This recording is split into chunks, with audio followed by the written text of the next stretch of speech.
Hey everyone, welcome to DittDott, a cooking and a product review channel. My name's Amanda Dittlinger, and today we're going to be making cozy white cheesy chicken chili.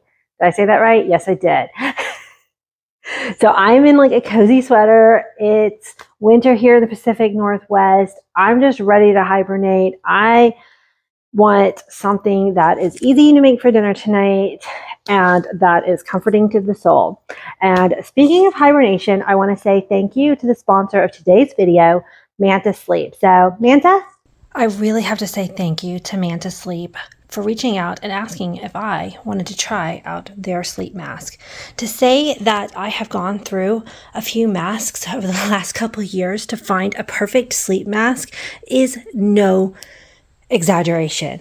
So I started out with this homemade one, but it let in too much light and pushed down on my eyes. This one promised to seal out all light. So then I got this one with this weird bump right here that was supposed to somehow keep the pressure off your eyes. Did not work. And then this funny, there's just so much bad about this that I'm not even going to talk about it. But the Manta sleep mask solves all of the problems. It has these deep cups that keep pressure off of your eyes and completely seals. And even better, the Velcro is such of a type that does not get caught in my hair. That is amazing for a curly girl like myself. And even better, you can buy different types of cups that will solve different problems. So these are smaller and tapered. You can also buy cups that can go in the freezer to provide cooling relief. They come off like this, and then you can position them to make an exact custom fit on your face. I have been getting such deep sleep with using this mask, and I've used it on a day that I had a migraine, and on days like today that was really sunny, and I just wanted to lay down and take a little nap. So thank you, Manta Sleep. There'll be a discount code down below for 30 days. Check out the description box. Now let's get back to cooking. First thing we're going to do is turn our Instapot onto the saute feature, and we're going to put a pat of butter in here.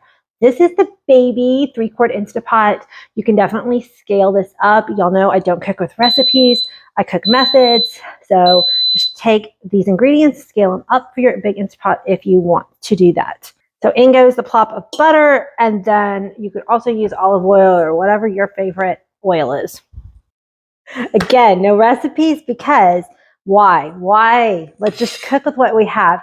And I actually was chopping this piece of celery right here for a Instagram reel that I'll show you right here. So to reiterate, And so, you know what? It'll go in this dish. I don't want to waste it. So we're going to add some celery to this dish.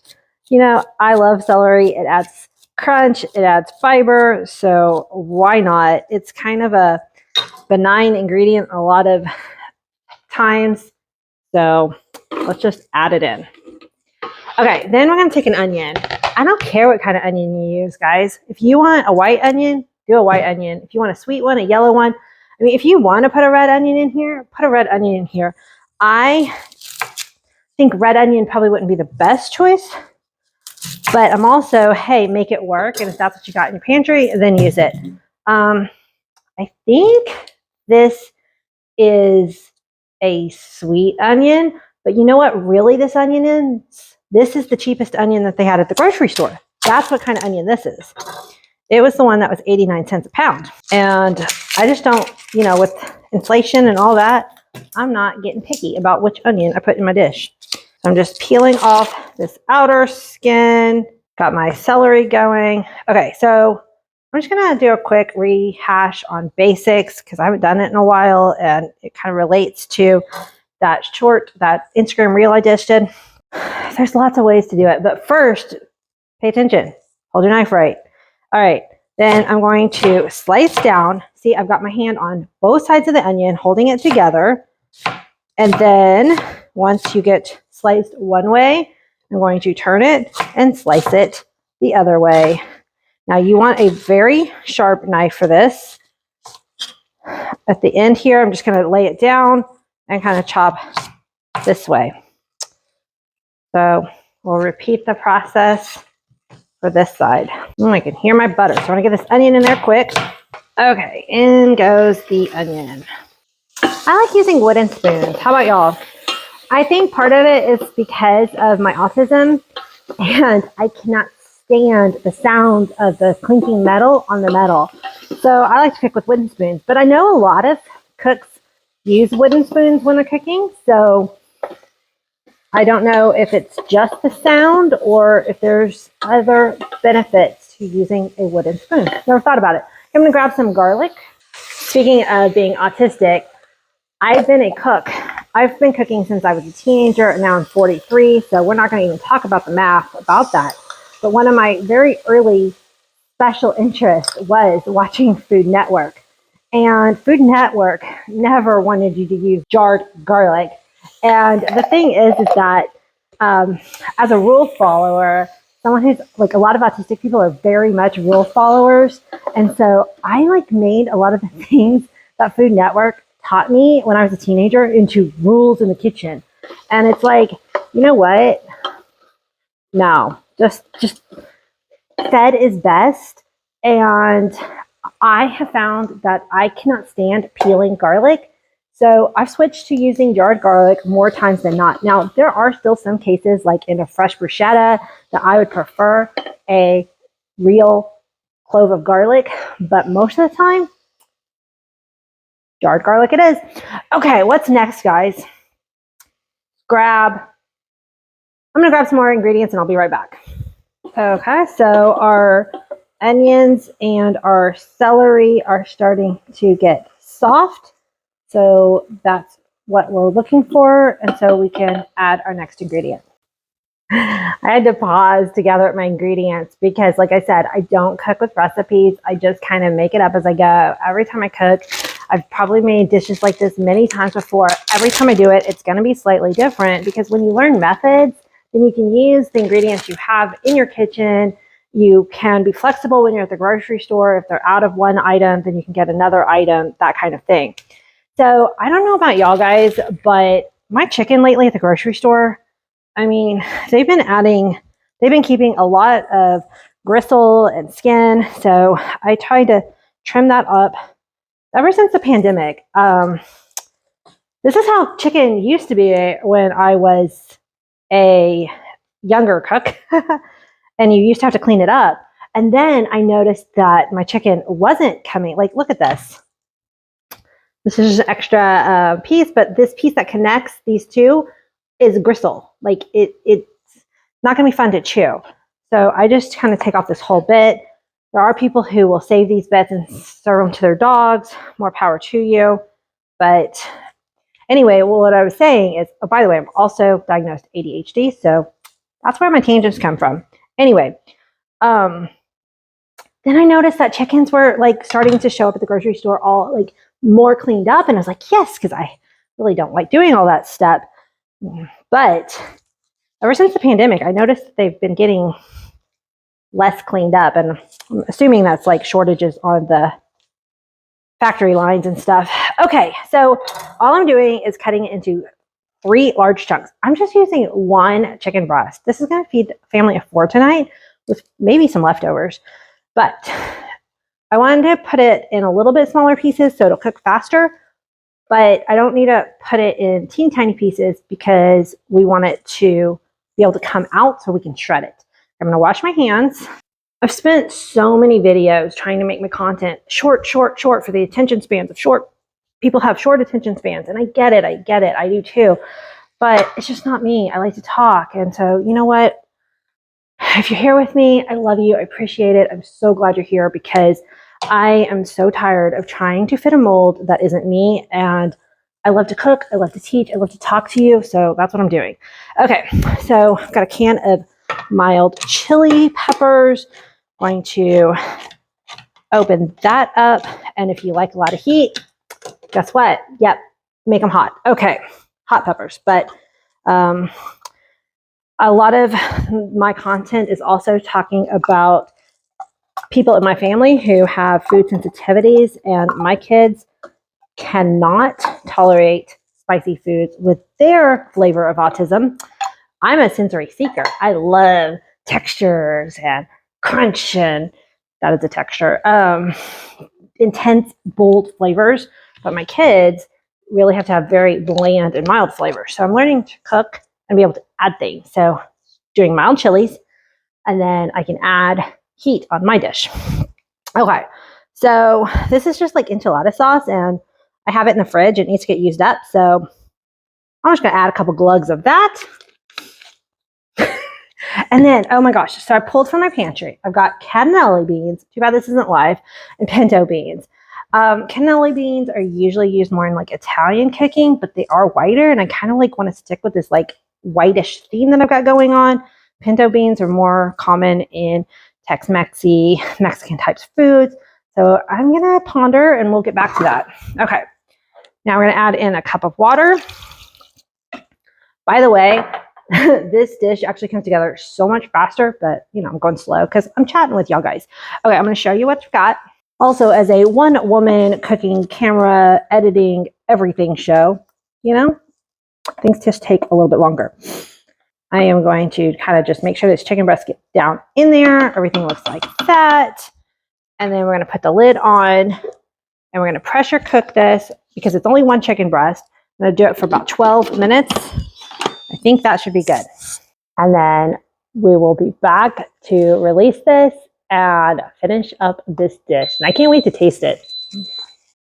Okay, tell me I'm not wrong. Isn't there just something so satisfying about being able to put a measuring glass that you just used water back in the cabinet because you're like, haha, you are not dirty. Come on, it can't be just me, right? All right. This is what it's looking like right now. And you see I've got my whisk out, so let me explain what that's all about. Okay, so you can do this in the KitchenAid. You can use one of these old kind of whisks, or electric whisks, or you can just use two forks. But what we're gonna do is pull the chicken out and use this to shred it. It's so easy and amazing. So I'm gonna pull out my chicken, and I specifically picked this bolt because it is high-sided, okay? It has tall sides. Sound check person, I forgot to put the mic on, so fixing that. Yep, that would be me, I'm sound check. Okay, so all you literally do is turn it on and the chicken will shred.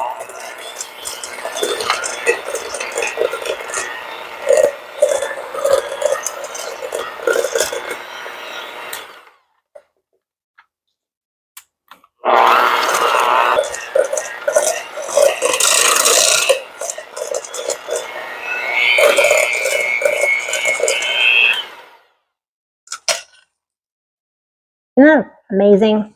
Best tip ever. Especially if you have more than one chicken breast. Okay, I'm going to turn this back onto the saute feature. And I've got my chicken here. And I realized I forgot to season it before. So, you know, cooking forever, but I still make mistakes. But it's not too late. We're going to go ahead and add some salt and just a little bit of pepper for my family. And I've got cumin. Oh, it smells so good. And oregano. Oregano. Okay. I've got a clean spoon. Stir those seasonings in. And then we're going to add some cream cheese.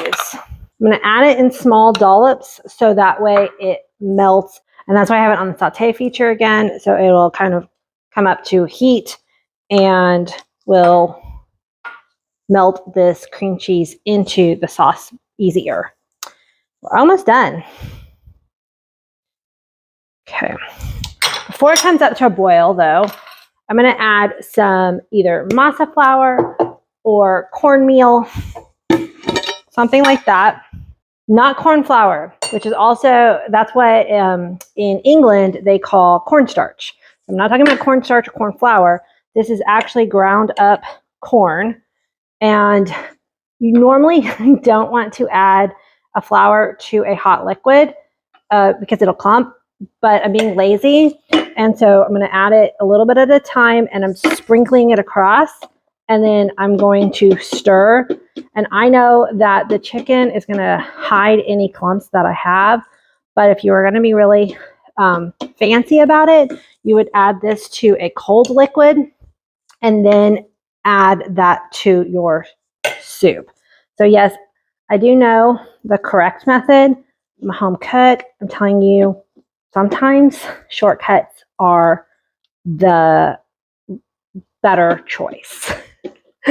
So I am going to just put in a couple tablespoons of that, and that's going to help thicken up our broth. Here, I'm going to show you. So you can see that a little bit of cheese and that corn flour is already thickening up. Now I did want to do that before it came up to a full boil, because once it was really boiling, then it would clump up even faster. Y'all know I like to clean up as I go, but this is almost done, so I'm going to just finish this little bit up, and then I will clean up before we serve dinner. Okay, so I still have some cream cheese chunks. Now I'm going to add the Monterey Jack cheese a little bit at a time again. If you add too much at once, you're going to get like a dense cheese ball. So I'm going to add it and stir, and then add a little bit more. Okay, now I'm going to add my shredded chicken back in. And now I'm going to go ahead and take it off of the saute feature and put it back just onto keep warm. Another amazing thing about doing it in the Instapot is you can do this early and it will just stay warm without overcooking. I'm going to give it a quick taste.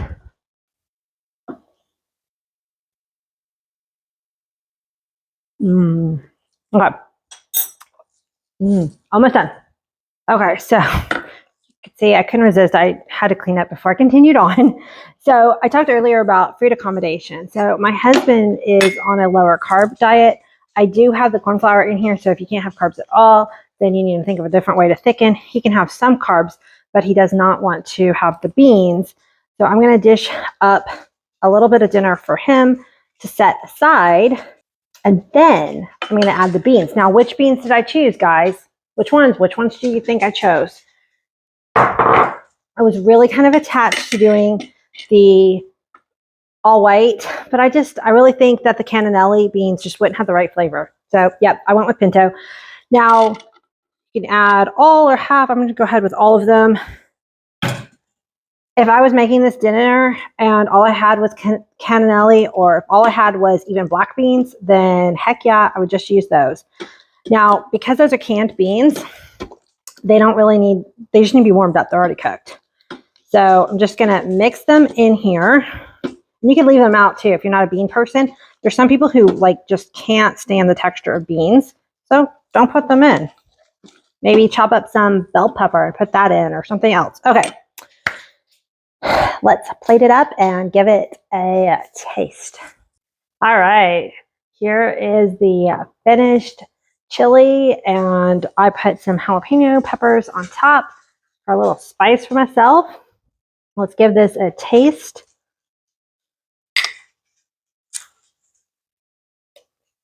Oh, and I put some green onions on it too. This is so good. Like, what is not to love about this dish? Honestly, seriously, tell me. There's a big debate going on in my house right now. Are you a spoon or a fork person? For me, if there's any excuse to use a spoon, I use a spoon. My family, they're probably going to eat this with a fork. And to me, that's weird. But it is thick enough to eat with a fork, I will say. But I'm a spoon person. Once again, I want to say thank you to our sponsor today, Manta Sleep. Having sponsors in videos really helps small channels like this. So go check them out. There should be a discount code down below. And thank you guys for supporting this channel and watching this video. Make sure you give it a thumbs up on the way out. And I will see you on the next one. Bye, guys.